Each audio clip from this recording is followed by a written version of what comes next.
I think everything is good. And I'll just give us one more minute before Leonardo will be turning the virtual floor to you. So maybe okay. It can begin. Yeah, I think I have to stop. I'll stop sharing on my side, and I think we'll turn it over to you. Okay. I will share screen here. Yeah.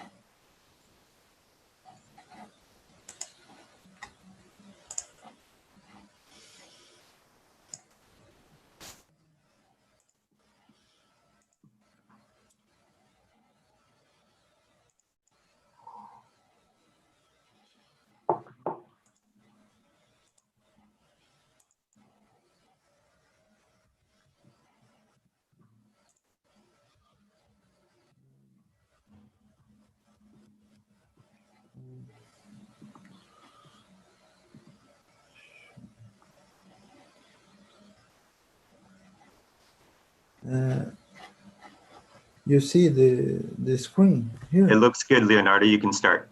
Yeah, we see your screen and we see you. It's great. Okay. Hello for all the attendance. My name is Leonardo Rosato Quiroz.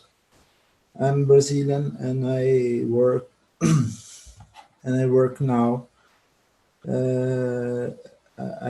I'm a public policy specialist in São Paulo state government.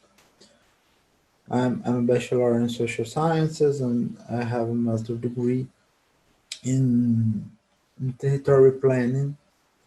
And now I'm PhD candidate in earth sciences research in earth system sciences. I can't explain here, but my research are about climate change and public policies.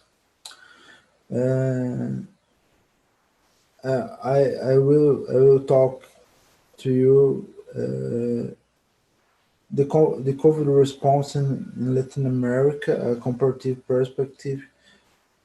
We need to see the various models of public policies in Latin America, what's right, what's wrong, and it's our objective here. Sure. Oh, here. Yes. Yes. I will talk about the problem, but working in São Paulo state government, I see the public health in São Paulo, the system of public health in São Paulo, until 2008. I developed public health plan in São Paulo. Now I work in the environment secretary, but I had experience in public health area,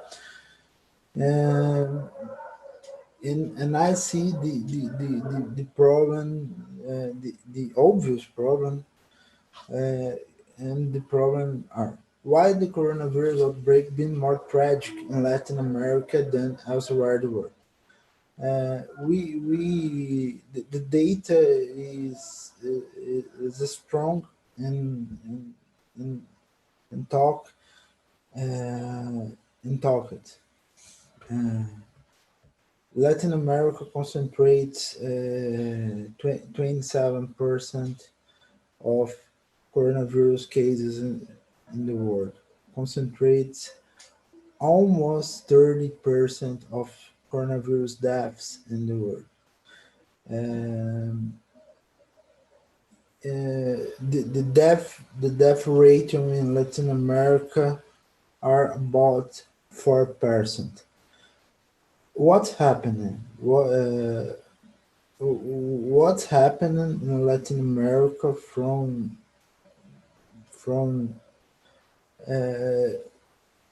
this great widespread, the widespread of the coronavirus. Yeah.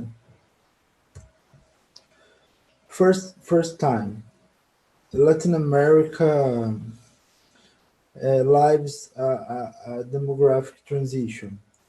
In comparative with other continents like Africa, Latin America have more person above 60 years 60 years old.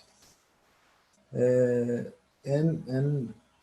it sounds obvious, but it sounds obvious now because we read about it every day. But coronavirus uh, is more lethal for people above 60 year olds, and it makes the Latin America it makes Latin America most vulnerable for coronavirus deaths. Second factor, Latin America is the world's most unequal region. It reflects in, in, in many things, but in public health systems too. Uh, and, and the inequality is a factor to the income inequality is a factor to other inequalities, the health attendance inequality, the infrastructure inequality, the regional inequality.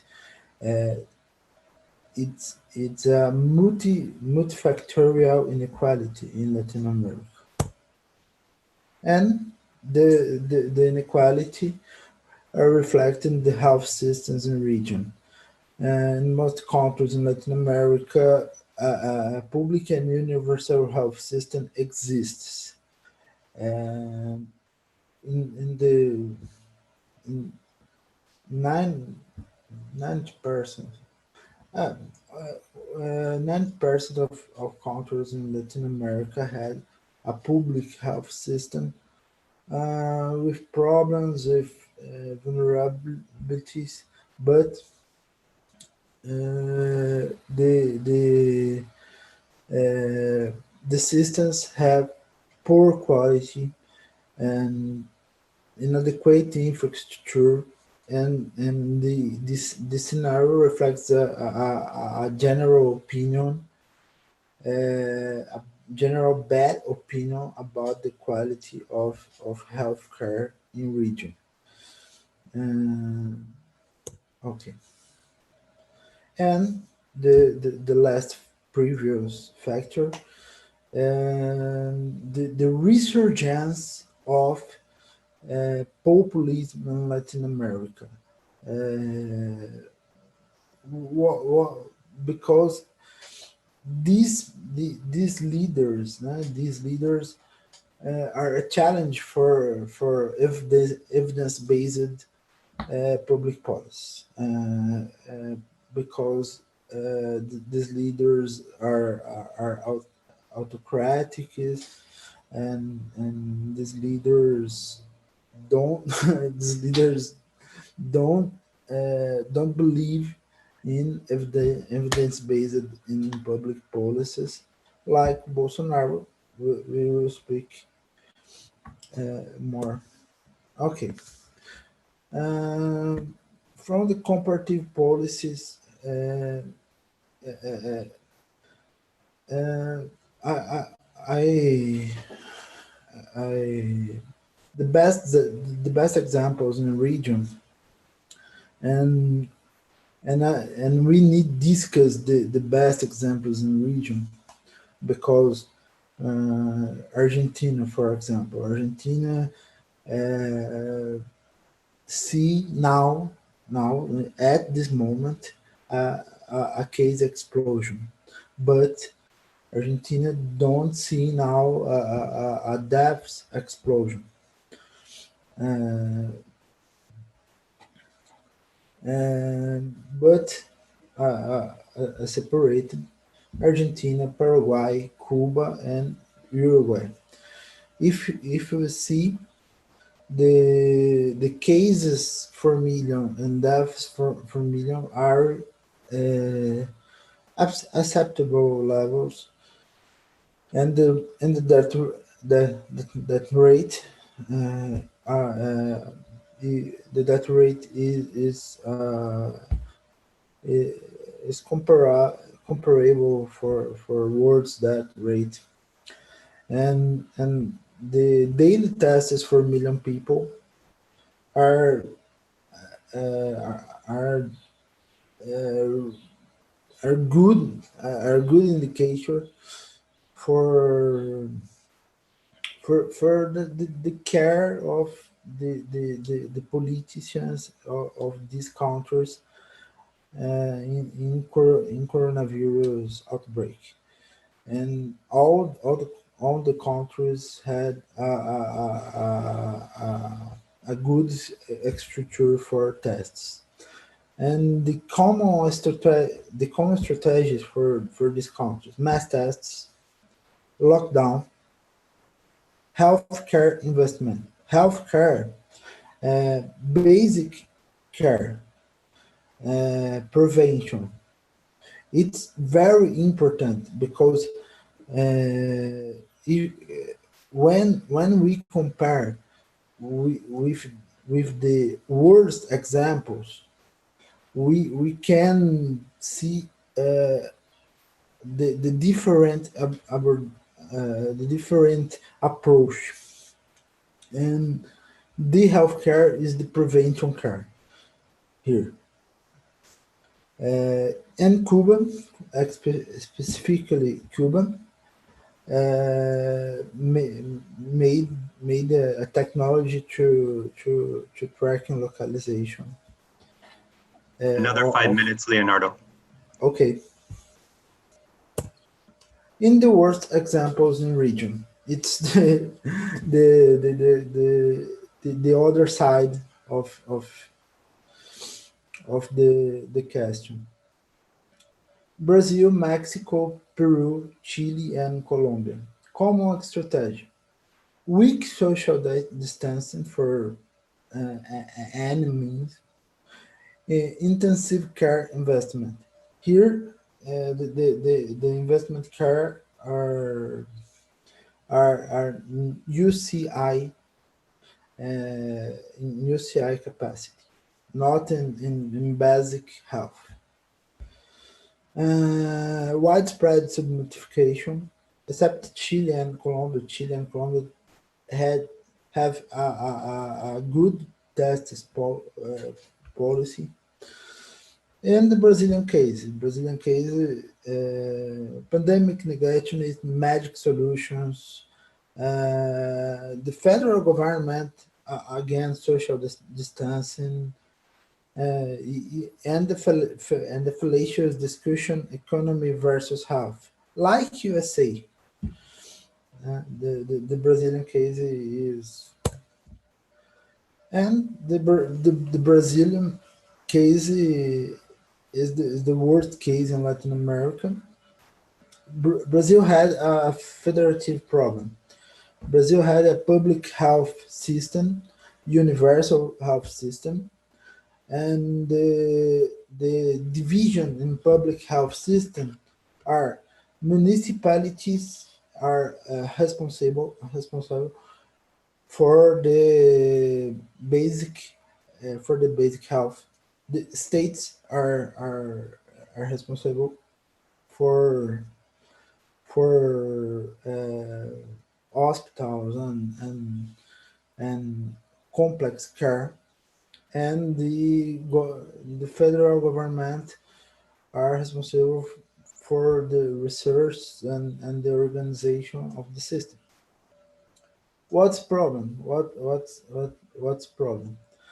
The federal government are against here the state governments and the Supreme Court uh, and the division uh, uh, it's very very bad for the coronavirus fight strategies in and the state strategies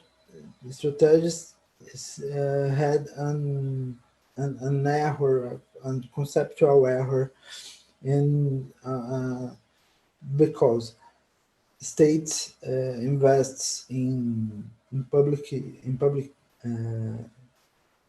in public policies against coronavirus UCI capacity. What what's the problem? The problem are if we don't invest in prevention in basic health, the indicator are UCI vacancies, and the UCI vacancies indicator it's a big problem because in actual situation in Brazil, we we have 1,000 deaths a day, but the state governments are speaking. Oh, our our policy against coronavirus is good succeed. It's fantastic because we had 50% of UCI vacancies. It's unbelievable, but it's real in Brazil. And finally, the sustainable solutions and against the pandemic and post-pandemic. First, fighting. I catch in the World Economic Forum this. The fighting COVID-19 could cost 50 times much as pandemic prevention measures. If we can, if we prevent the next outbreak, the next pandemic, we can had a big economy. And for Guerrero, coronavirus need economic integrated response based in health, environmental sustainability, employment, and equitable socioeconomic recovery. The economic policy has response covered and removing subsidies that harm for health, climate, and help renewable and remain economically competitive, particularly when oil prices are low. In and recapitalizing companies not only according to economic criteria, but also in the basis of environmental and health criteria. And for the end, possibilities of sustainable investment in Latin America. Renewable energies, solar and wind power, biofuel from waste, and the hydropower debate. Actually, Latin America is the region in the world with most renewable energy, but the great great are hydropower, and hydropower have other problems. No? the Belo Monte is a worst possible example. The appropriation and land 2 minutes, problem. Leonardo. 2 minutes. Um, and agroecology, reforestation, and rewilding, eco-villages, land proper discussion. In Brazil and other countries in Latin America, we have a great problem about land property. A big, a great land concentration. And if we can implement sustainable policies, we need to see this problem like a problem. Uh, and finally, sustainable urban planning and the ecological land use in the cities. Uh, uh, I'm from a region called ABC, ABC, São Paulo ABC or Paulista Leonardo, ABC. we need to finish. We need to wrap Okay. up. One more last slide, please. Okay. and and in ABC we have an industrial policy, and in ABC we have a great problem from waste, and it's it's a part of urban policy. How we clean it, how we how we how our action, and finally, and the reference, and and thank you all, and and the these spaces are open for questions. Yeah. Thank you very much, Leonardo. Yes, we'll see if there are any, we have a few questions, I think, here in the Q&A. Yes. So I will allow Adriana maybe to relate those. Is that? Yes, thank you very much, Mark. We have two questions. One from Ans from Amsterdam, and he's asking, he or she, sorry, asking if Leonardo can tell something about the responses and the behavior by local population in different countries or region states in Latin America. Uh, uh, I can't explore it the different responses in different countries of Latin America, because we have good and bad examples in it. For a bad example for in Peru, we and in Peru and Ecuador we had the policies, the problems like, oh, if no, in Peru specifically, we had the policy, are Mondays, Wednesdays, and Fridays only the men's respect social distancing, and Tuesdays and Saturdays, only women respect social distancing, and in this Sunday everywhere respect social distancing. It, in the beginning of pandemic is the Peru policy. In 2 months, with the widespread of the cases, the Peru cancels this policy because it's the wrong policy by a population demand. and the and the and the and we have other cases, good cases.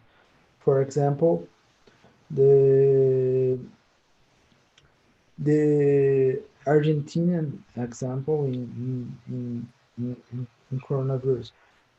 We create in Argentina. It's created a structure to denounce a structure to appoint the person disrespecting the social distancing. And if the Argentinians have asado, the asado is the barbecue in Argentina, and the neighbors are appointed. Oh, he is disrespecting the social distance, and the government here. Oh, in the Argentina we have the towns are isolated because the neighbors appointed. Oh, these these people had an asado and here and transmitted COVID for her for for his friends. And the people are the great part of the question. The respect or the disrespect of the social distancing and the public actions of the people are very very important in the pandemic. Other question. Yes, Leonardo, thank you very much. We have another question from Gabriel. Gabriel is from Brazil, and he's asking, what do you think if state governments are doing a good job fighting the pandemic, or are they also doing a bad job as the federal government? But which one is better than what the federal government's doing? I think in comparison of different states in Brazil, which one is better than the federal policies? And why this seems like to be a good response, in which state in Brazil has a better response than the federal government, and why is it a good response in comparison to the federal policies?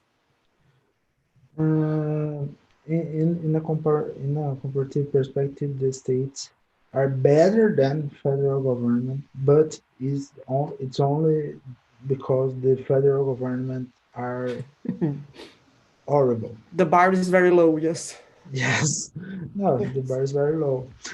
Um, and the state governments, I explained in the presentation, but the state governments, São Paulo and Rio de Janeiro and other and Distrito Federal and Federal District and other governments are wrong in the public policy indicator. Here, the UTI the UCI vacancy are wrong indicator, and and pro, and the cases and deaths are exploding, but the large investment in UCI vacancies mask the problem. It's the truth. You mean And the good, intensive care units, yes? The yes, ICUs, yes. yes. UCI unit, Intensive unit, care in hospitals. yeah, ICU, Mhm. ICU, intensive care units. Uh, in the good examples in Brazil, the the town of Belo Horizonte made a good strategy of social distancing and in a relative in control the cases. The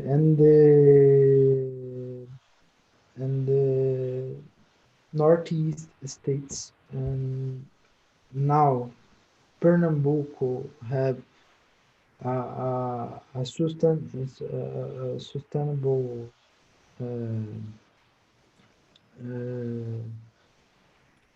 sustainable fall of cases, Maranhão and Ceará, because these states had a initial widespread in April, May, and react with lockdown and control and mass tests and other strategies and other good strategies. And now the cases are falling in Maranhão, in Ceará, in Pernambuco, and now the cases in Brazil are growing in South states with extreme weak social distance now. And Brazil have other problems. Why don't we just we'll maybe have a pause here, and we're going to have a lot more time at the end of the session to kind of discuss. Yes. But I think we've gone a bit over time, so I know we have other panelists, so we're going to allow, we'll move to our next panelist. But thank you very much, Leonardo. We'll have a virtual applause for you right now. But thank you very much. And now I'll quickly sort of move to our next speaker. And I've been able to get the posters. It's Paulina Terrazas, excuse me. She is an expert also on Latin America, but is now based in Spain. So Paulina, I will turn the floor to you. Thank you, Mark. I'm gonna share my screen.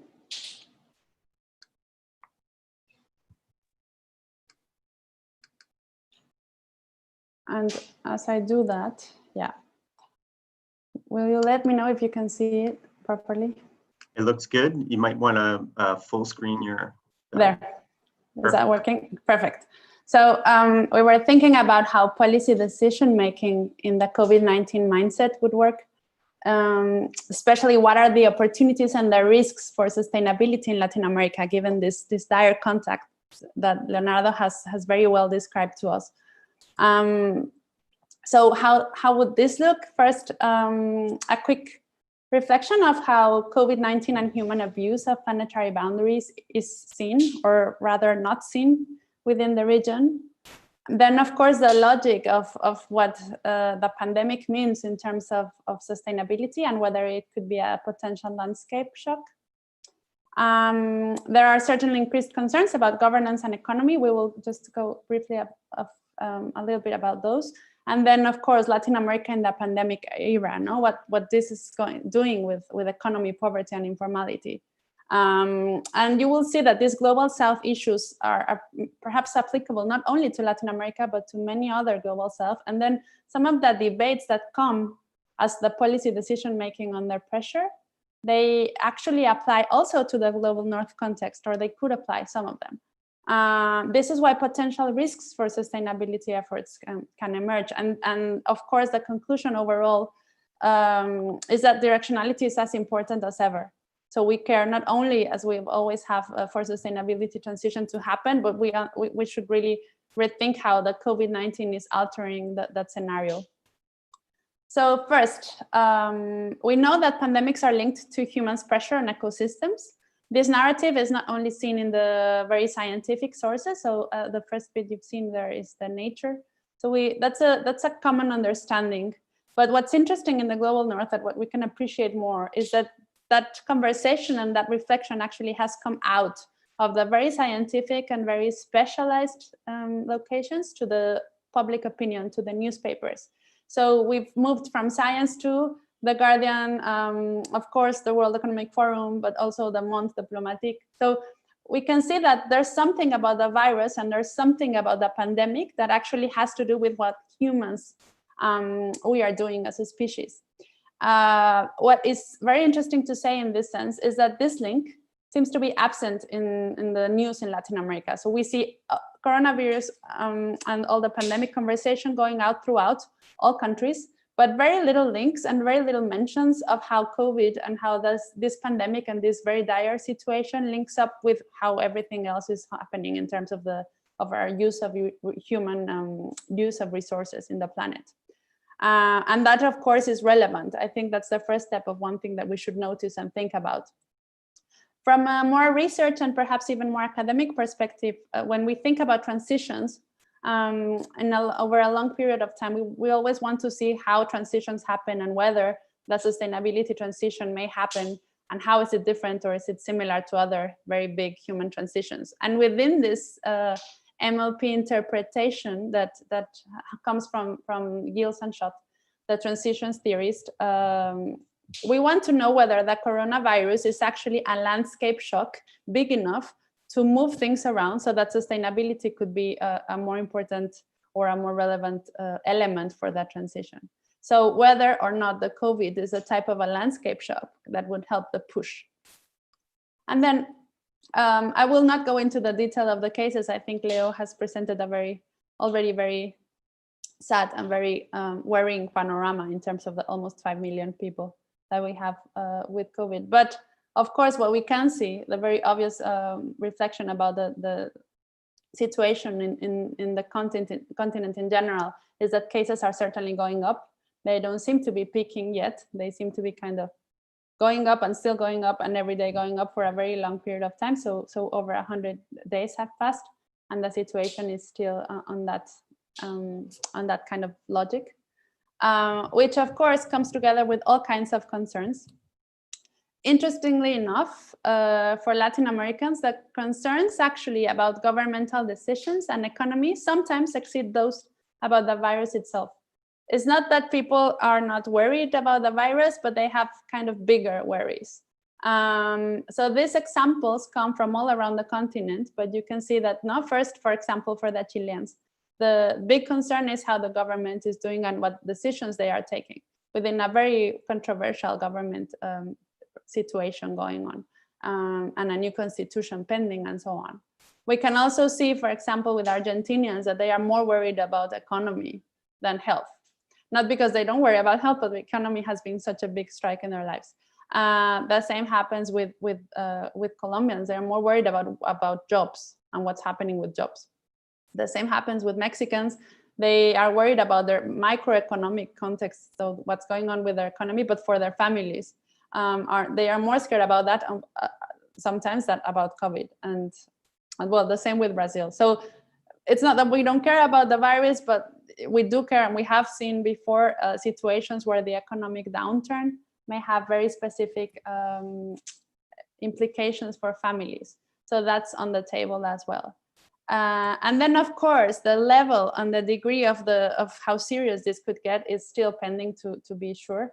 But we can see ECLAX made a very good update of how GDP growth is estimated on how it was estimated in December 2019, which we had a 1.3% growth overall for Latin America, which is usually not super good, but in these terms is actually a marvelous world compared to the minus 9.1%, the drop down that we can estimate for 2020 as of July.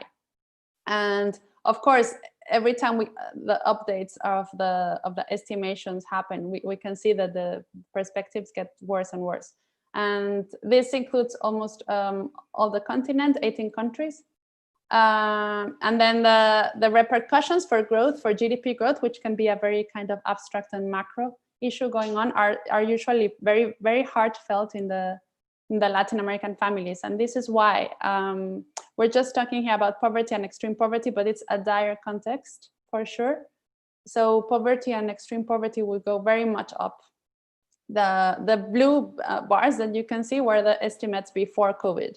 So COVID actually means, for the practical purposes of Latin American families, means that many of them that were already struggling with having very basic needs met, such as food, are actually going to be certainly struggling. And also with other types of things. No? If food is sorted out, then all other services and integration to society is kind of pending there. So this is why people care more about the economic perspective sometimes and the social repercussions of the economic perspective than the virus itself. And then, of course, everything happens in a situation where people work but don't necessarily have the social protection networks that would necessarily or hopefully come with work. So informality in Latin America, as we all know, is very high. More than half of the population is actually working, but without the formal requisites. So we can see 2019, which is the last year published by ADO, is 51%. And what this means, in fact, is that there's no formal structure of work.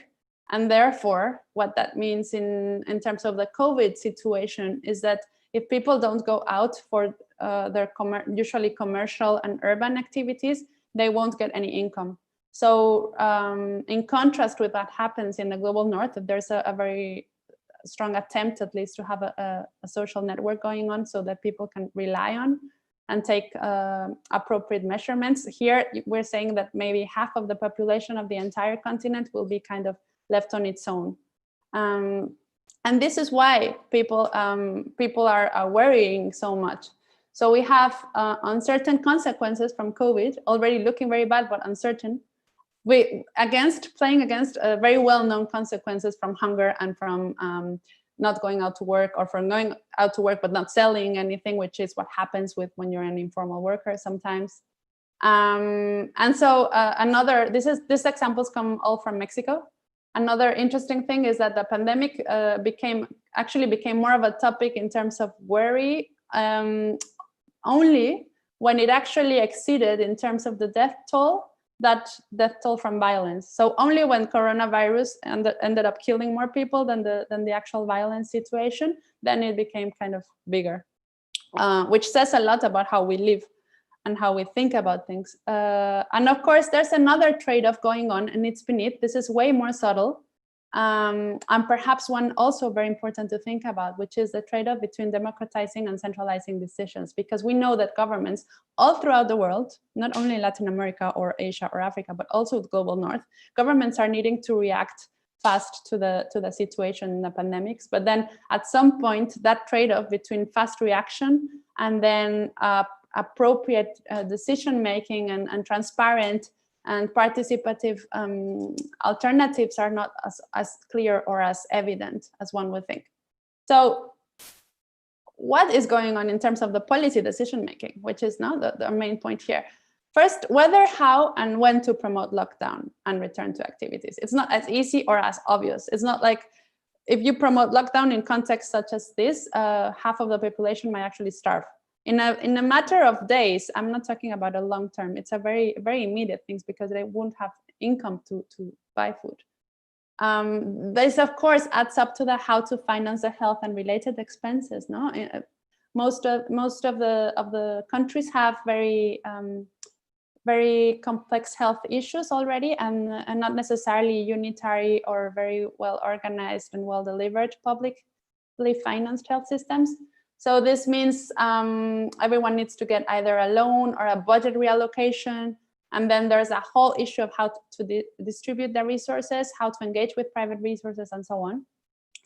Of course, there's another issue going on of how to promote social support networks, whether governments need to use current programs or whether they need to come up with emergency options, or perhaps even the more permanent transfers as an option. No? Unconditional basic income has been discussed all around the place. It's not yet clear how to finance it and how to implement it, because of course admin, not only admin costs, but admin logistics are evidently being affected as well by the situation.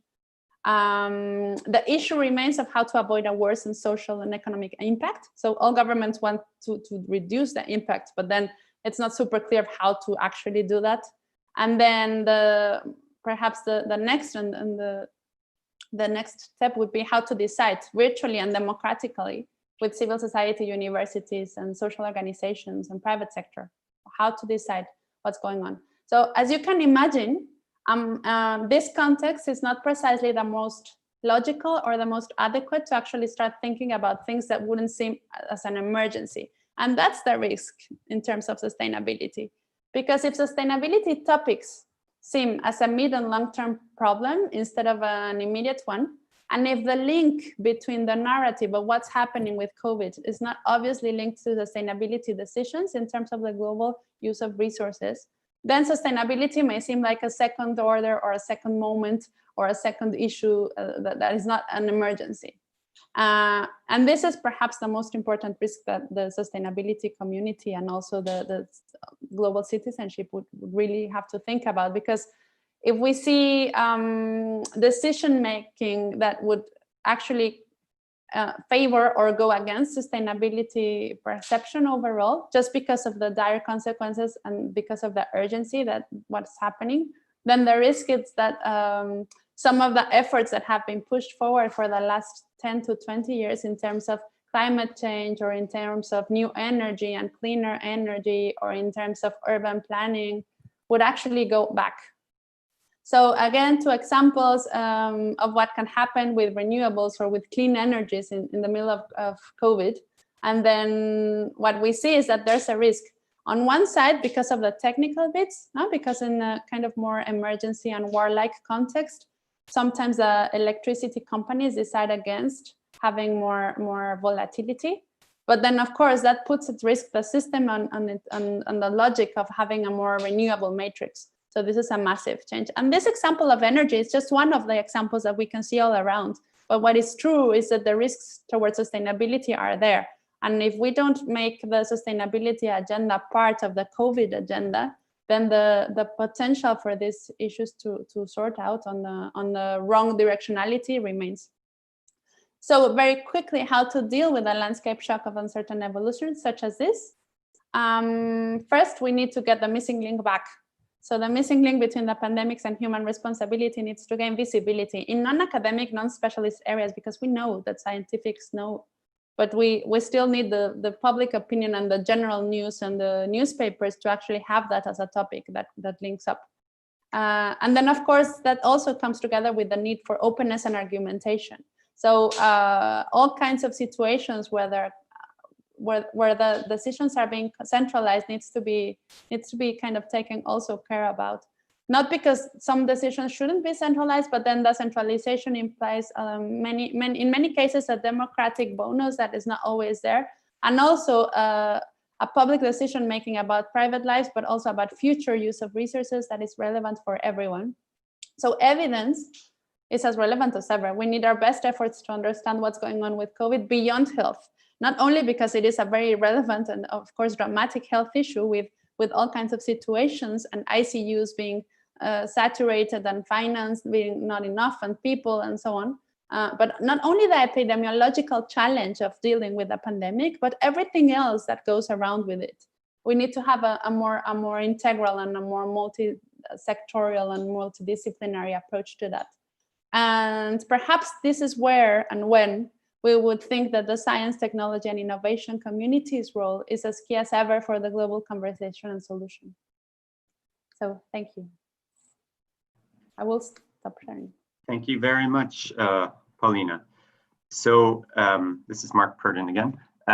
We will be, we have a few questions, I think, from the floor, but I've been also asked to invite everyone who is participating on our Zoom link on YouTube. There's a poll that will be circulating, and that poll will be able to indicate to us where you are in the world. It just gives us a question of an ability to just visualize where we're at.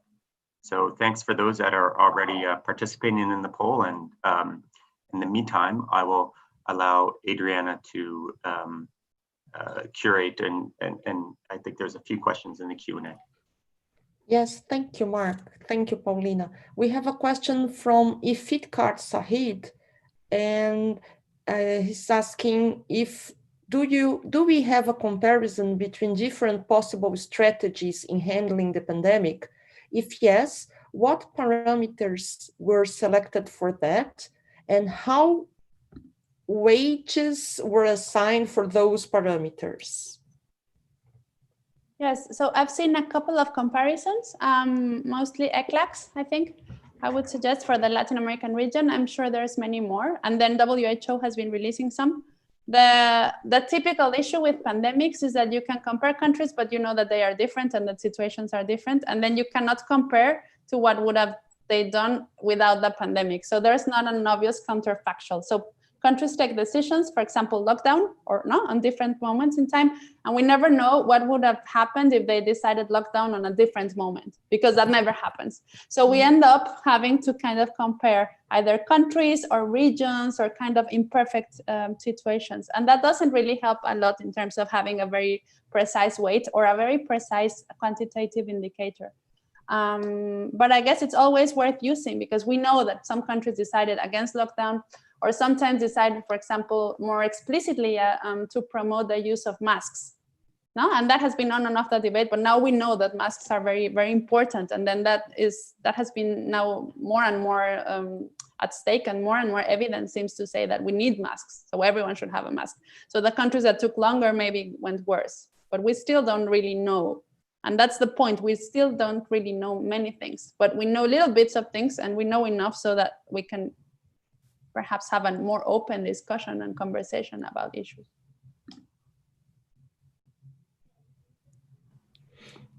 Great. Okay, This is Mark. Oh, sorry. That was the only question we have so far. Thank you.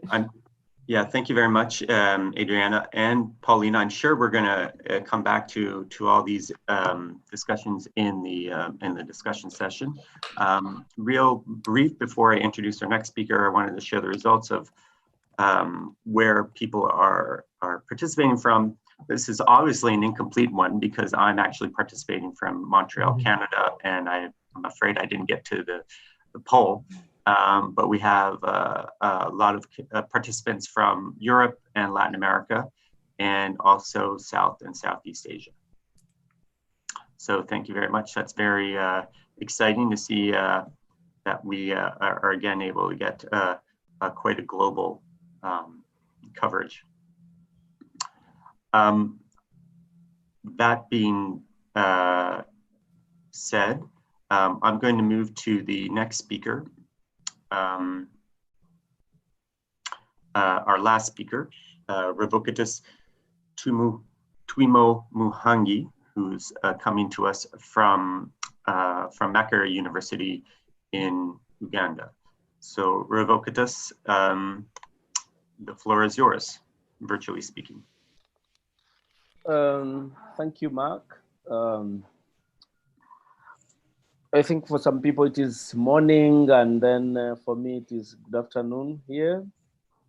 Happy to participate in this webinar and also to share experiences from Uganda, which is in the eastern part of Africa. So let me share my screen.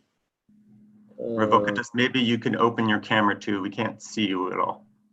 Really? Yeah. Better. Yeah. That's good. So can you see me? Yes, we can. And are you able to see my You can see your slides, and now you just need to use the slide view. Okay, let's see.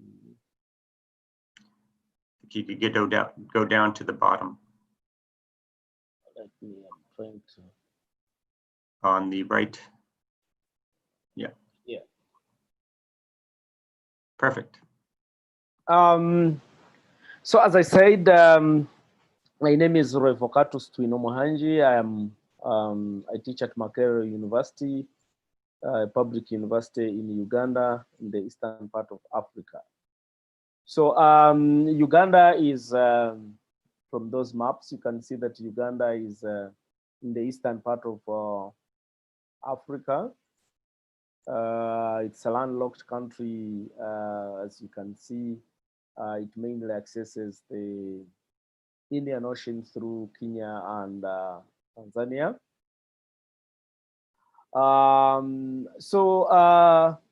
Just to give an insight of what Uganda is before we go into the response, it's a least developed country with the GDP of 34.4 billion, which is quite small. In some of your countries could be a GDP of a city, and the GDP per capita of 779. So, and agriculture is the main economic activity, employing about 70% and relying on nature.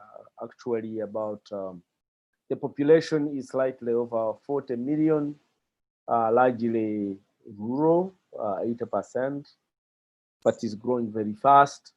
So the population is largely useful. Actually, more than half of the population is below 30 years. On the health, even before we talk about COVID, we have a high prevalence of malaria, HIV, AIDS, and tuberculosis. They are the leading causes of illness and death. But we have previously had outbreaks of viral diseases like Ebola, Crimean, and Marburg virus diseases. And we have been able to contain them. So the outbreak of COVID, we had some experiences of really similar diseases that have been have come and have been managed in the past. Just an overview. When you look at the dashboard, you will see that Uganda has few cases. So the pandemic has not spread as quickly, as rapidly, and in the community as had been anticipated. Because by now we're looking at having cases more than like 20 to 50,000, but the cases are still just slightly above 1,000. But still, again, when you compare in the region, like Kenya, it is full blown up, and the Congo and South Sudan, the cases are quite far higher, except in Tanzania, where they decided not to report about COVID. I think they last reported on cases of COVID in around April, and Burundi the same thing. But it's still, for us, it is quite worrying. For us being a poor country, even these cases, we think there are too many, and they are every day, a few more cases are reported. And this, for us, this is worrying. And why? Because the main issue in Uganda now is not about the public health. It is about the crisis in terms of socio-economic disruptions and human suffering. Yes, the public health emergency, but what we are feeling more are the disruptions caused by the response actions, including the lockdowns and social distancing. So Uganda definitely put in place a response plan, including a lockdown, widespread testing for COVID, wearing of protective gear, including masks, and social distancing. And we will see how these are faring.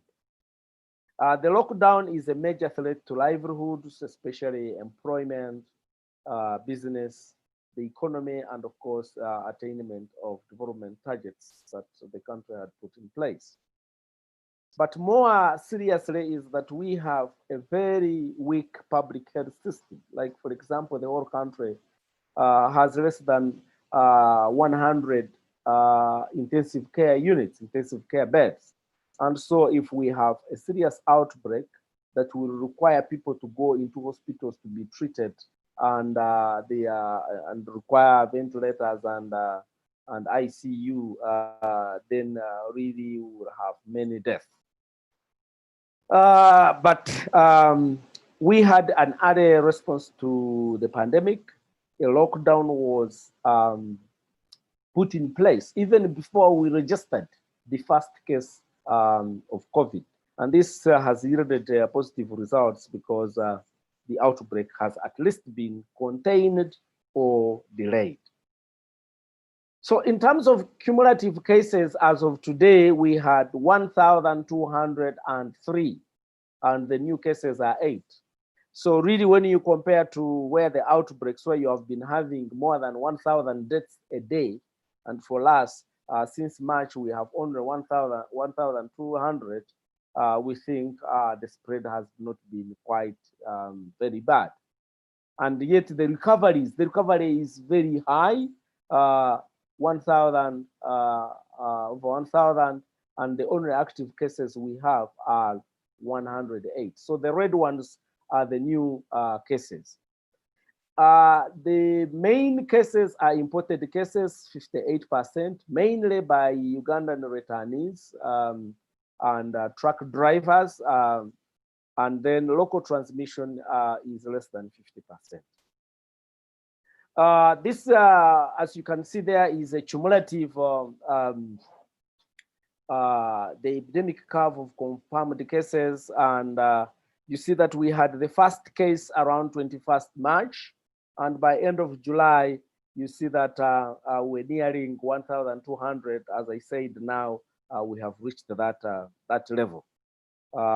And you can see that the cases reported mainly were quite few. In some days, you would have 0 cases, except around March, mid-March, where we had the highest cases reported in a day in Uganda, 85, and that was around end of March. And if we look at the last month of July, you can see that really, again, it's only in 2 cases where we had cases near above 30, nearing 40, in around the beginning of July and also towards the end.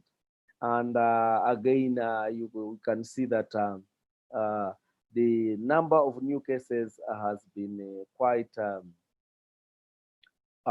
really low, and the recoveries have also been quite.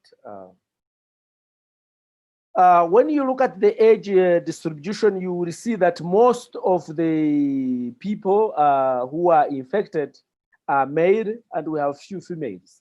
And of course, one of the reasons is that the main people who are affected, the main source of COVID cases has been truck drivers. And Uganda being a locked country, and depending on imported fuel from outside, and also imports, and also to continue having exports going, the route to the sea was kept open. So most of these infected people were truck drivers from Kenya and passing through Tanzania, but also Uganda is a route to Rwanda, because Rwanda is also landlocked, and Eastern Democratic Republic of Congo and South Sudan. So because of those truck drivers, we had many infections, and most of these are male. And you can see, you see that the biggest, the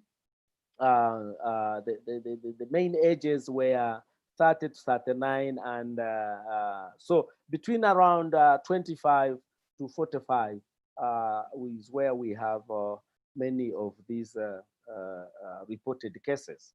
The ladies are the few ones who have been there have been between the ages of 20 to 29. And on the right side, by health facility, that shows that map shows you the health facilities where COVID patients have been admitted and treated from the hospitals, and you can see really they are spread across the country. There is no region you can point to and you say this is the one that has cases. Now, if we make a comparison in East Africa, as I said at the very beginning, and you see the cumulative cases, you see that it is Kenya which has more cases over 15,000, and the Democratic Republic of Congo is nearing 10,000. And you see Uganda almost at the bottom. Below there, you have Tanzania and Burundi. And as I said, Tanzania and Burundi decided not to cooperate with the WHO, and they are not reporting cases. So from around April, they have not reported any new cases. For the case of Burundi, they even deported the WHO representative in the country. So even I think 2 weeks back in Tanzania, the president was moving around and declaring Tanzania COVID-free. But then when truck drivers are passing through the country and are coming to Uganda, when you test them, the biggest number of truck drivers that have tested positive of COVID-19 have been passing through Tanzania. Okay, so let's go to really like the response and timelines, important timelines. Around the first case in our region, in Eastern region, was confirmed around 13th March in Kenya. And once that was confirmed, Uganda had been on alert. So on 14th, Uganda started the phased lockdown, even before we go to the first case. So we suspended mass gatherings, foreigners and Ugandans arriving in the country, quarantined for 14 days, closure of schools, etc., etc. So the first case was confirmed on 20th March, and this was a returnee, a Ugandan who was returning from abroad, and he was detected at the airport. And immediately that time, then all borders were closed except for cargo, as I said. Public and private transport suspended. People ordered to stay at home or work from home. Night curfew imposed. Then we had started mandatory testing of all truck drivers crossing the boundaries. And it's only industries, construction sites, and agriculture and other essential stuff that were allowed to continue. So by close of March, we had the complete lockdown of the country. But the cases continued to surge, and by 10th May, they had reached 100. By 20th May, they had doubled, and now we have more than 1,000 cases. Of course, when I talk about these cases and you are looking at your countries, you say, you guys, these are cases we record almost on a daily basis. But this is the situation here. But even as the cases were rising, I think after studying the disease, the way it is spreading and that, and what to do, and also because lockdowns cause hardships and social disruption, around the end of May, we have had a phased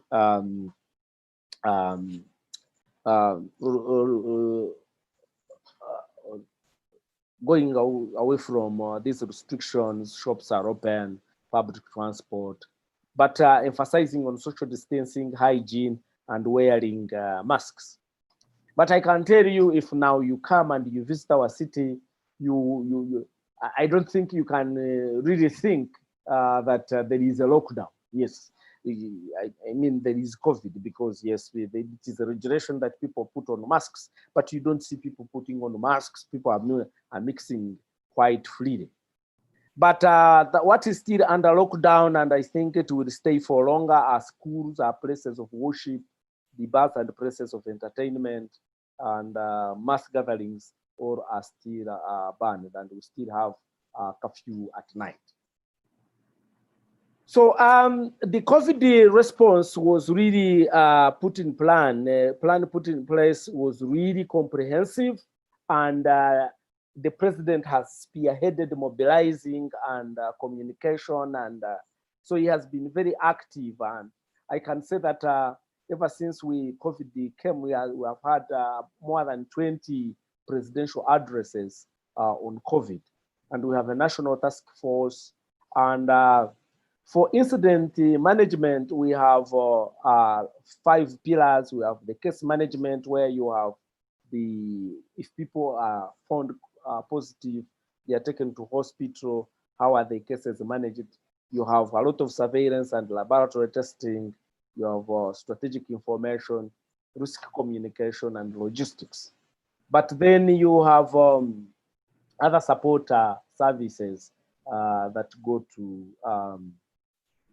the response of COVID. So we have a national response plan and national response teams and task forces at the national level, but now also at the district level. You also at the local level, you have task forces there. And of course, with the security trying to keep law and order and enforcing some of these presidential directives. Revocatus, we may have another 2-3 minutes, please. Okay. When we talk about the incident command, when somebody is tested and they find them positive, if you are negative, you go home. If you are found positive, depending on the severity of the disease, you can either be those who are exposed are quarantined, tracing contacts. The mild cases are managed in isolation, and the severe cases are taken to the hospitals. Now we have the economic impact of COVID. We have direct impacts, and then we have direct impacts. The main ones where we have had big impact are health itself, of course, the services, the industry, especially tourism, and then agriculture, and has had mild impact. But because of the lockdown, we predict that there will more than 2.6 million people will fall back into poverty. Already the poverty rate is more than 20%. Reduction in exports, in tourism, the deterioration of the currency, revenue shortfall, decline in economic growth from 6% projected 3%, and losses in jobs, unemployment, really untold suffering. And if it spreads further, you will have it will overwhelm the health industry. And then the closure of schools, pressures of worship, really is likely to affect future human capital development. And many households are going below the poverty line. And in extreme cases, the government has had to distribute food to these households. So this is my last slide, where we don't have many cases, but the risk is still very high. Why? Because the countries surrounding us, the cases are also surging, and there are very many, and we are a landlocked country, and we cannot avoid really having our goods passing through their countries. Another worrying issue is that elections are now on. We are having presidential and parliamentary elections in March next year. And so when the campaigns start, really you will have more spread. There has been politicization of COVID with the mixture of the politics now. And there is a feeling that the government is overstretching the pandemic to lift to stifle movements, freedom of association and speech, especially for the people who are in opposition. Then the informal and formal sector have gone back to work. As I said, there is no social distancing, wearing of masks is minimal. So complacency is very high. But again, worrying is the corruption, because even the resources that were put in place to fight COVID, some of them have been stolen. And so the people are looking at COVID as some economic enrichment rather than fighting the disease. And when that happens, then people, when they lose confidence, then they don't listen to what the advice is being given. And of course, I've talked about Tanzania and Burundi, which are also neighboring countries, and they have said there is no COVID there, and they are not doing anything to control. Thank you so much. That's what I had to say for this webinar. Thank you very much, Revocatus. And I think maybe you can maybe turn off the screen sharing on your slides, and that will bring us back. So I think Adriana, if you're able to, I think there's maybe one or two questions for Revocatus. Yes, we have one question from Imogen, and she asks, Revocatus, when you say that Tanzania and Burundi say there is no COVID, you mean they say there are no confirmed cases in the countries, or do you believe they are hiding somehow the actual cases? Yeah, I think even the two previous presenters talked about the bad examples and the good examples in the region. And Tanzania really and Burundi have been very bad examples as far as COVID is concerned. Because as I said, most of the confirmed cases in Uganda are truck drivers, and they are tested at the borders when they are entering. And a good number of them are those who are coming from Tanzania. So definitely there is COVID in Tanzania, but the politicians, for one reason or the other, they decided that they are not going to talk about it. The Burundi, the same thing, because they had an election around April. So when WHO started warning them about those gatherings, so the representative was deported, and they have also been reported. It's not. We don't know whether it is true that the former president could have died by the way of COVID, and I think his wife also got COVID and was treated from Kenya. So really, there is a denial. I think it is a case of denial, or it is a case of politicians all over the world behave in a way we have seen even in developed countries how they can behave. Thank you. Okay, thank you. That was and I have one question, Revocatus, also. Do you believe that the majority of the population in Uganda is living in rural areas? Do you see any relation with this fact? And I mean, it's easier to keep social distancing in rural environment. Do you agree with that? Do you think could be something positive to keep social distancing to live in rural areas? Yes, and because in the rural areas, people are not living close together. So even if you say the people stay at home, it is more effective in the rural areas than in the urban areas. It happened. And by the way, in the rural areas, people are more vigilant about COVID than the people in the urban areas, because my parents live in the rural area, and when I had this experience, when there was like opening of public or private transport, I moved to the village, but the people were not ready to come near me because I'm coming from the city, so I could give them peace. So what we see really in the rural areas, the social distancing, keeping it is quite easy, but also in the rural areas, maybe people listen to government communication and that kind of stuff, but their main employment is farming, so they are getting their food. So for them, it is easy to keep these regulations. But for the informal sector, even when they really know in the towns, when they know that COVID is very dangerous, they would rather die of COVID than die of hunger. So every day, because they live, we call it a hand-to-mouth economy. What they work for in a day is what they eat. So tomorrow they have to go and look for means of survival, unlike a person in the village who has a garden to get food from.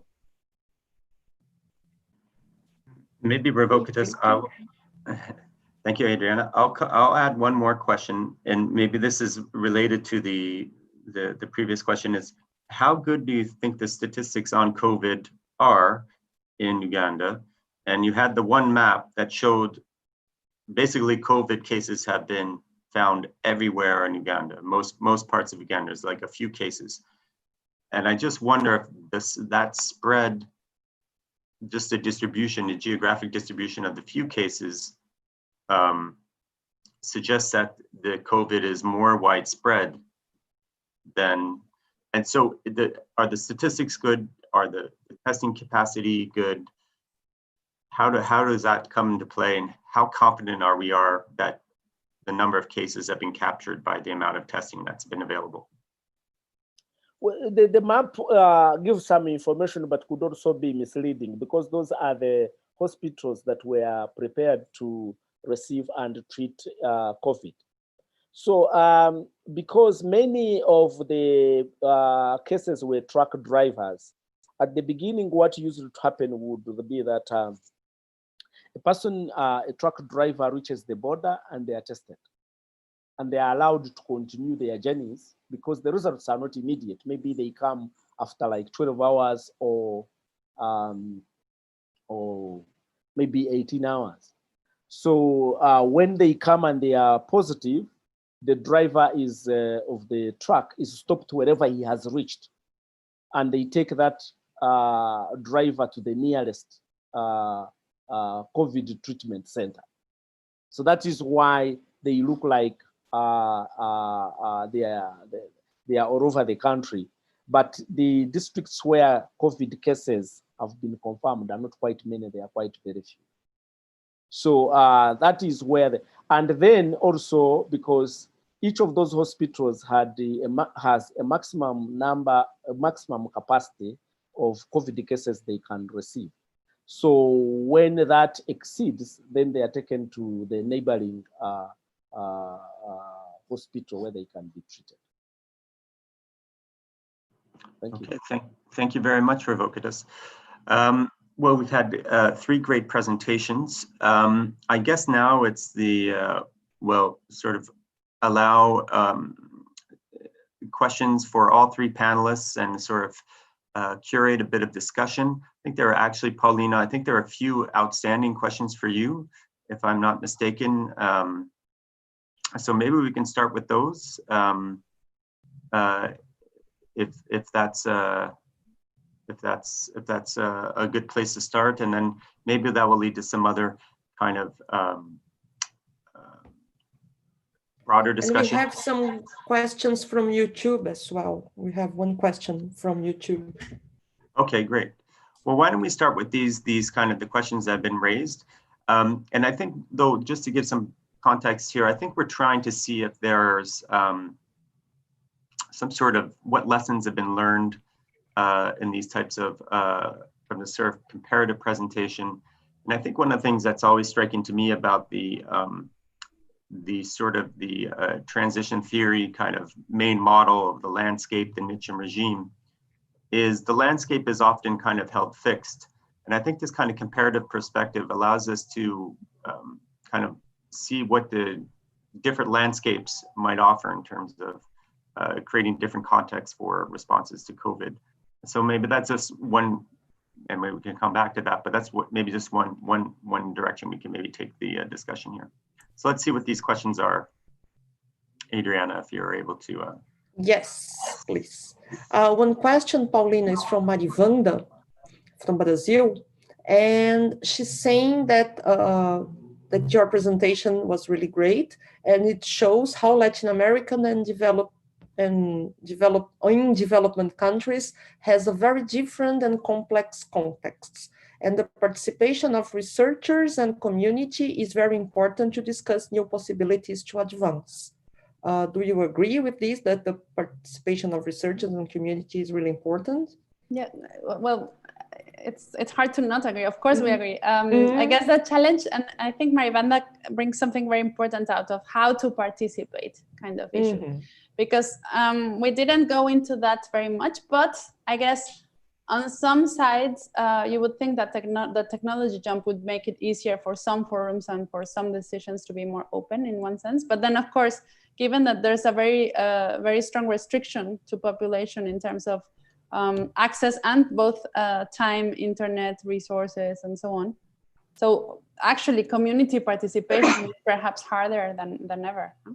In a way, because the actual population that can participate electronically, huh, through all kinds of sources is maybe way more reduced than before.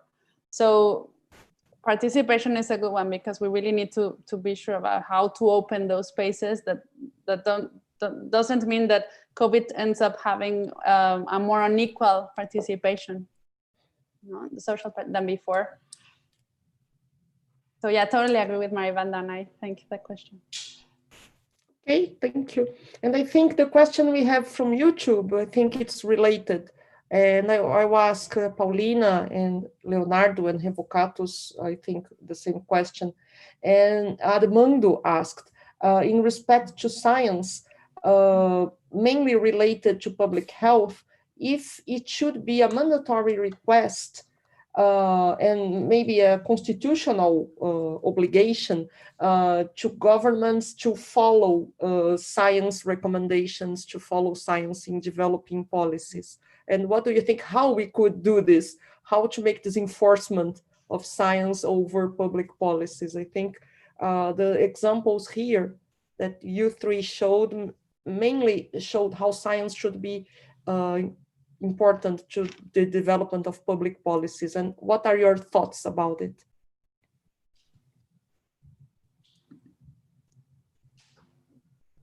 If I may come in, I think for me, every public policy should be informed by evidence, and it shouldn't be a question because you don't put in place what is the process of putting in place a policy. You must have evidence that guides the policy formulation or policy review or policy implementation. So like in Uganda's case, our president, whenever he has been trying to do anything on COVID, or even before, you know, Uganda was quite prominent in the spread of HIV/AIDS, and really we relied a lot on science to be able to control the spread of HIV/AIDS. The same thing with Ebola, and the same thing with COVID-19. So for me, the answer is in the affirmative. Really, science, getting evidence should be key to making any policy. Otherwise, it backfires. So if I may add something to that, I think Revocatus makes a good point. I think Armando has a very good issue there of how to actually enforce whether science can or should be mandatory. And then I guess it's a dream, no, from the scientific and both from the policy perspective to have evidence become more important. But there is not a single science. So we have multiple science. So science and technology and innovation are actually as plural as any other discipline. And in that sense, we would say, well, of course, we need to have evidence to inform policy, but which evidence, and brought by whom and how and in which conditions, and which science do we actually pay attention to? And then that becomes another democratic debate. So science should be a very significant part of what's going on, for sure. But then how to implement in practice the fact that the scientific debate also becomes public is still one thing to be seen. No? How to make that not from a singularity perspective. I mean, we've seen, for example, presidents or prime ministers together with a key scientific advisor, or with a lead epidemiologist person. But then we don't know whether, I mean, we know that they are listening to science perhaps more than ever because it's an emergency, but then that's just a single perspective of what is brought about, the health and the epidemiologic perspective.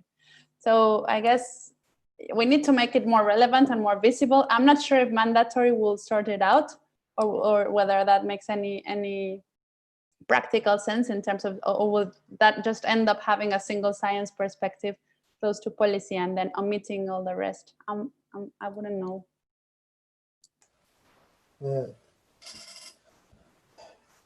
In democracy, this perspective, this respect, it's a obvious assumption, but the respect of a scientific committee's participation and the science-based and the evidence-based analysis is strongly associated with the concept of democracy. The autocratic the autocratic regimes are more inclined to disrespect the science because the autocratic regimes are improbable, are the chief in office, the incumbent, is generally is imprevisible, and to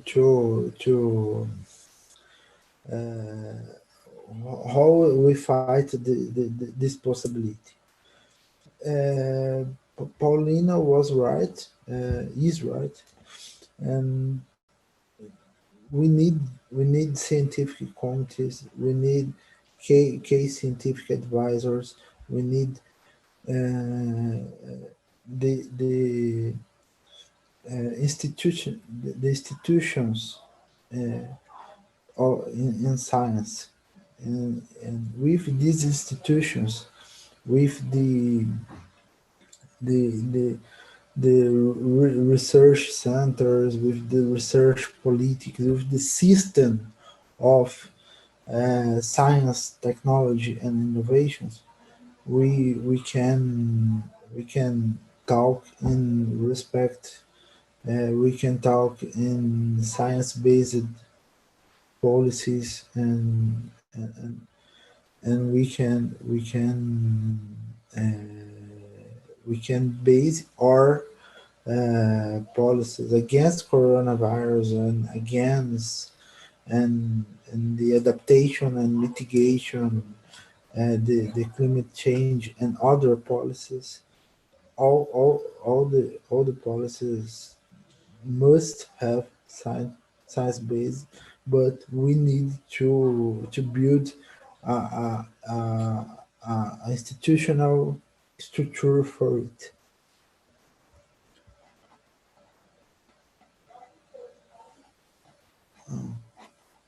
Thank you very much, Leonardo. I guess, Adriana, is our YouTube line okay now? Are you able to answer this question? Yes. Maybe, is there one of those questions there? Yes, this question was from YouTube, and we had another question, very interesting, from Imogen, to discuss about the link about sustainability and the COVID pandemic. Paulina said that this missing was link in Latin America, but what are your thoughts about this link, if there is or not the fusion of these sustainability topics from other global regions in the media or in the community? There is, it's interesting because there is a very, in general, if you take a look at the public opinion and newspapers and news, there's like a general bit where there's a lot of communication with what's going on in the world. So on one side, that has always been the case for the last, I guess, perhaps 10 years.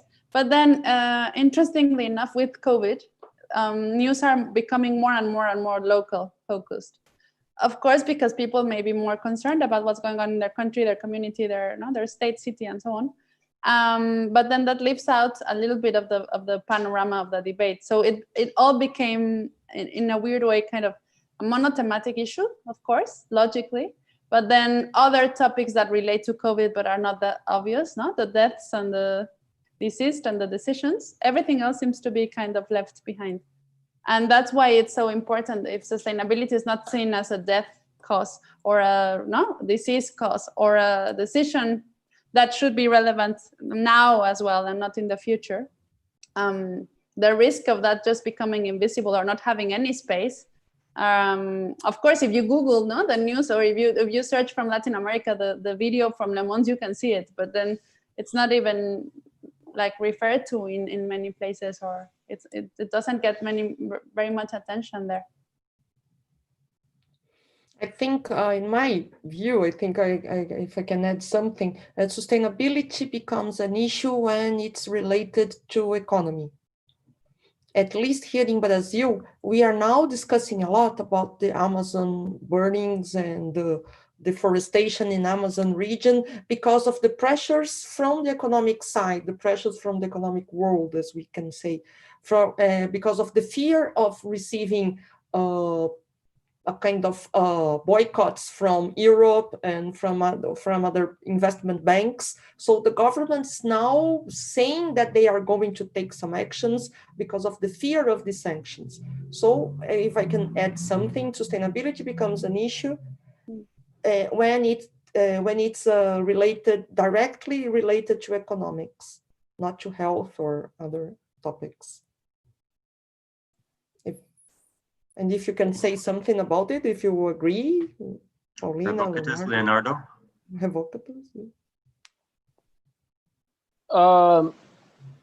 I think for sustainability really is a big issue in the Eastern African region, because these are countries which are LDCs, and or they are just at the lower middle income, and the poverty levels are quite very high. So, and most of the people are engaged in the informal sector and has been hit quite very hard. So when you talk about jobs, it's quite a very serious issue. Secondly, you see the issue of education and future human capital development in the country, because now the children, the schools are closed. Children and online teaching is almost quite impossible in Uganda because of internet penetration, the cost of data. There is a tax on using social media and that kind of issue. Thirdly, you have our countries depending on aid, and the countries that have been giving aid, their economies are shrinking. And so if you have shrink in the economy, then you have serious challenges, because many of the projects that would increase prosperity and socio-economic transformation within the country are not going to be implemented because the aid has reduced. So sustainability for us is a very, very big issue as far as COVID is concerned.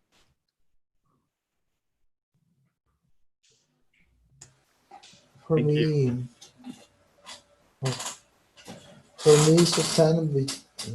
sustainability is not a issue. Sustainability is a mandatory road for the development in the next years. We can think the development in next years in Latin America and in the world without thinking sustainability and the transition for renewable energies and the transition for production systems, remodel production systems to to to to the road of zero carbon. And for example, the plastic consumption the plastic consumption is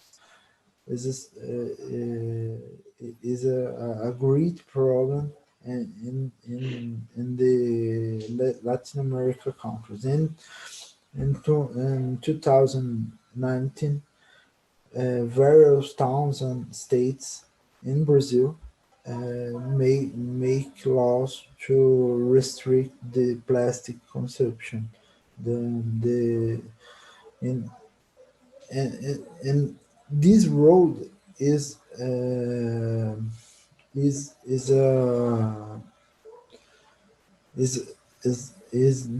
the unique road uh, in this moment for development, because the fossil fuel systems are now the fossil fuel systems are are a problem of the problem of the planet, of the environmental systems, and the forests. The Amazon case, for example, the burning Amazon, the deforestation are a problem for Brazil and for the world. But the pressure to deforestation are economic pressure to land properties and land sales in the forest areas, and the transformation of the forest areas in other areas. Because if we have a forest, we can't sell that areas and in economic crisis scenario, it's a great problem, because we need good answers to the people. Oh, the people talk to us. Oh, I need this area for me, for my production, for my creations, for my economic activity. And we need a economic response. No, if you deforestate, you will we will have a economic problem to you and to everybody. Thank you very much. I wonder if I could ask a question with regards to we know that that COVID-19 is a terrible disease, but we also know it's not the first disease or virus to have stricken. It's actually have participants from Latin America and Sub-Saharan Africa. I guess I just wanted to ask, what is your view of how the COVID-19 response compares to Ebola, the Ebola crisis of a few years ago, and also I think in Latin America was more the Zika virus. And if, not to put you on the spot, but if you have any sort of comments on how the COVID contrasts with those other disease responses.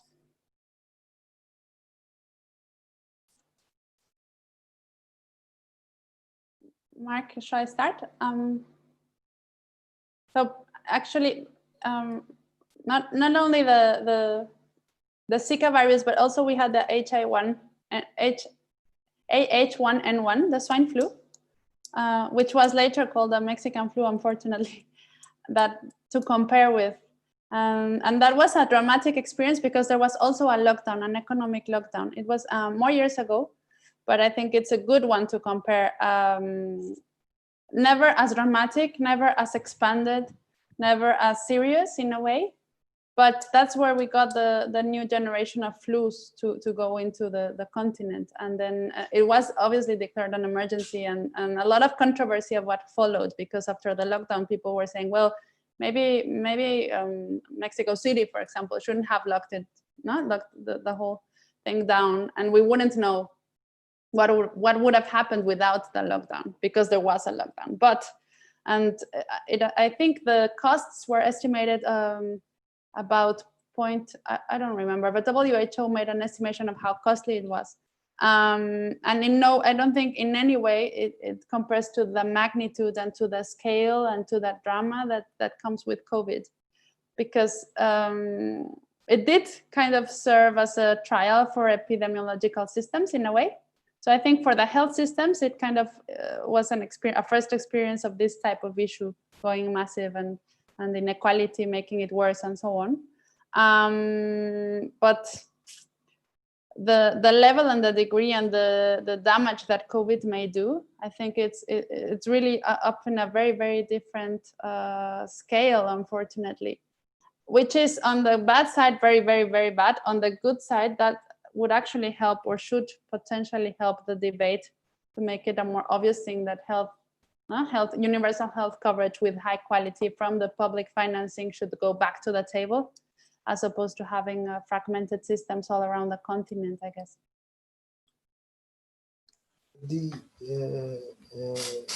The comparison with the Zika and chikungunya and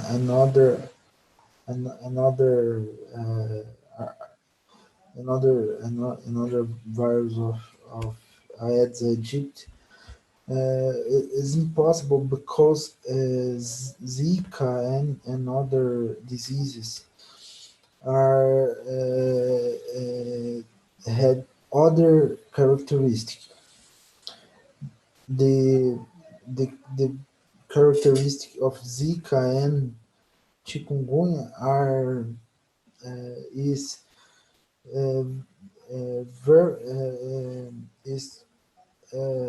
the characteristic of the dengue disease, and for many times the Zika and the dengue and the chikungunya are almost indistinguishable.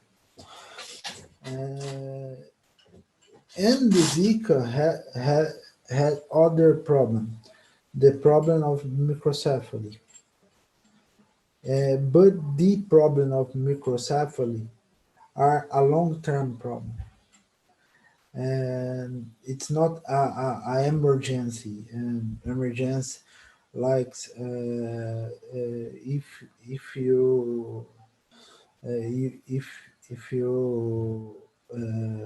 if you're sick now, in 2-3 weeks you can die. Because microcephaly are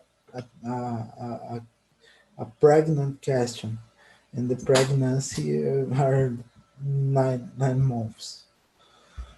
And the microcephaly problem are perceived like 1 year ago, 1 year after the spread, the outbreak of the Zika. And it's a other type of problem. And coronavirus is an emergency problem. The level of the level of the other level of emergency, or the other level of um, health systems. It requires, I think, if I can Yes, add something, yes, it requires because short-term answers, yes, immediate, yes, yes. yes, yes, and incomparable. It's incomparable. The Zika is a great problem, but a short problem if we compare with coronavirus. Revocatus, coming If to... may add just a little something about Zika and HIV in Latin, specifically in Brazil. Incredibly, it was an example. They were good examples of the Brazilian response. Both the Zika virus, chikungunya, and HIV. Brazil was very successful in dealing with the HIV crisis when we had back in the 90s. Both in prevention and in treatment and access to treatment. And Zika, for example, there was a quick response from Brazilian researchers in finding the virus and finding the genetic causes. It was a Brazilian research that related the Zika virus to the microencephaly problem. So they were good examples in Brazilian response. And when changed the policy, we can compare perhaps the answers with a different institutional and political environment. So yes. Revocatus, what's the contrast with the Ebola outbreak? I know there was some actually in Uganda even last year, although it wasn't coming from Uganda. Is there any lessons learned that have been applied from Ebola? One of the things I've heard about Uganda is that its COVID response was sort of better than maybe others in the region because it did have that Ebola experience. Yeah, Mark, it's quite true that Uganda has had two epidemics in the past, HIV and Ebola, and it is from these experiences that Uganda was able to be more alert and prepared than maybe other countries in the region. Because Ebola, the outbreak of Ebola Ebola proved to be more, it had more fatality rate than COVID. But of course, they spread, COVID tends to spread more rapidly than Ebola. So, many of these isolation centers, like in the hospitals where they were treating COVID, some of them were those facilities which had already been put in place when we had outbreaks of Ebola. And Ugandan medical workers, when there was the Ebola in West Africa, they were even taken to West Africa to be able to build the capacity of those countries to fight Ebola.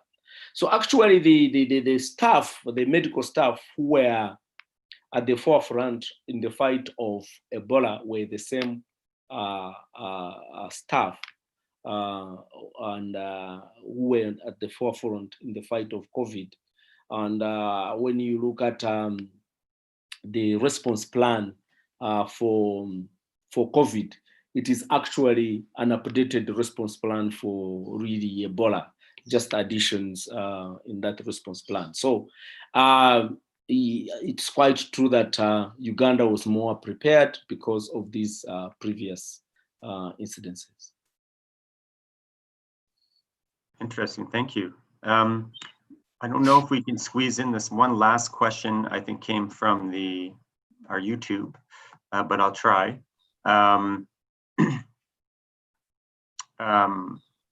But I also want to draw attention before maybe ending with that, is that this will be this is the August version of the seminar. There will be another seminar coming up in the beginning of September. There'll be an announcement made on that. We'll be sending that around by email later in a few weeks. So check in to see exactly what topics and speakers will be assembled. And there will be a dialogue session at the IST conference coming up also in the near future. So it's great that we can have everyone participating. I think actually we're going to be out of time because I just realized it's 10 in the morning here, which is quite early here in Canada. Not that early anymore. So maybe I'll just say thank you to our participants. Thank you to Adriana and the rest of the team, Babishi, Raphael, who have really come together to help organize all the IT in terms of the Zoom and the YouTube and the posters and all the things. Also like to especially thank our speakers, Leonardo in Brazil, Paulina, Mexico and Spain, and Revocatus in Uganda. Thank you all. I guess we are out of time, so we'll probably leave it at that.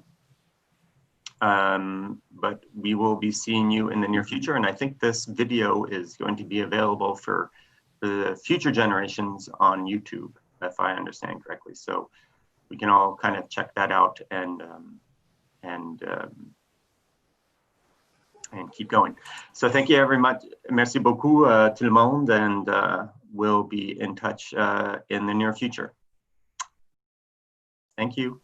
Thank you. Bye-bye. Thank you. Bye-bye.